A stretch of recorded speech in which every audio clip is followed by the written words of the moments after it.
Cause you can never ever get your bitch back, yeah. Snap, crackle, pop, F and this sound, yeah. Remember those nights playing knick-knock, yeah. Bust down the rollie on TikTok, yeah. She used to get bags from the thrift shop, yeah. Now she's in the power store, gift shop, yeah. Let's talk about your first EP, Say My Name. You got some favorites on there. I've done my research, okay? This is my research. This is what I do for a living. Cross Me and Gravediggers. Seems like the people love them two the most. Let's talk about the backstory behind them two songs. Let me see. So Say My Name was actually written because of, I'm just gonna talk about the EP right quick. Yep, go ahead. So the Say My Name, just the whole thing was just written out of respect because I felt like people forgot about me, right? And by me being away for almost 8 years, or of my life, because I got locked up when I was 19. So after me being away for that period of time, I never heard if people was still saying, my name. And when I was playing baseball, I led the Cal Ripken Junior League, right, in Washington, D.C. from the metropolitan area, the DMV. I led it with 25 home runs, with 3 grand slams, right, at the age of 12, just like in 2004. So the coach was calling me Candyman. Shout out to Horse. He worked up at Jefferson Junior High School. He was calling me Candyman because everything that came across the plate, I knocked it out the park, just hands down, right? And I said, damn, from me getting locked up, what type of transition could I make for me to still be relevant? Because I thought that I was gonna play basketball when I came home. Yeah. You know what I'm saying? But I said, what was the odds of that? You feel me? So I did the music, thought about that name, and then I thought about the actual Candyman. And that's what made me come up with Say My Name. Because if you say his name, you know what's gonna happen, right? So good or bad, that's just just me saying it. And that's how I came up with it. So Gravediggers was actually, I was like, so I fuck with Kevin Durant. Like I don't know him, right?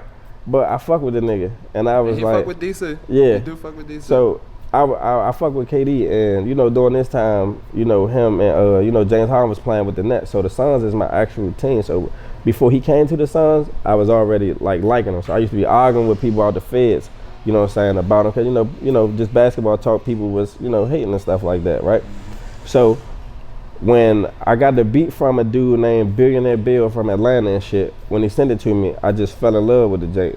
But the first time when I heard it, the only thing that came to my head, because I think I had just watched the game, and I think he went crazy.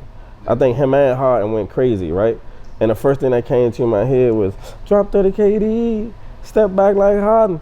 And when I said that, the rest just like, if your coupe came with a roof, you might not make it through the summer. And then it was like, that shit was over with. It was over. Yeah. I said, yeah, it's over. Gravediggers. You hear me?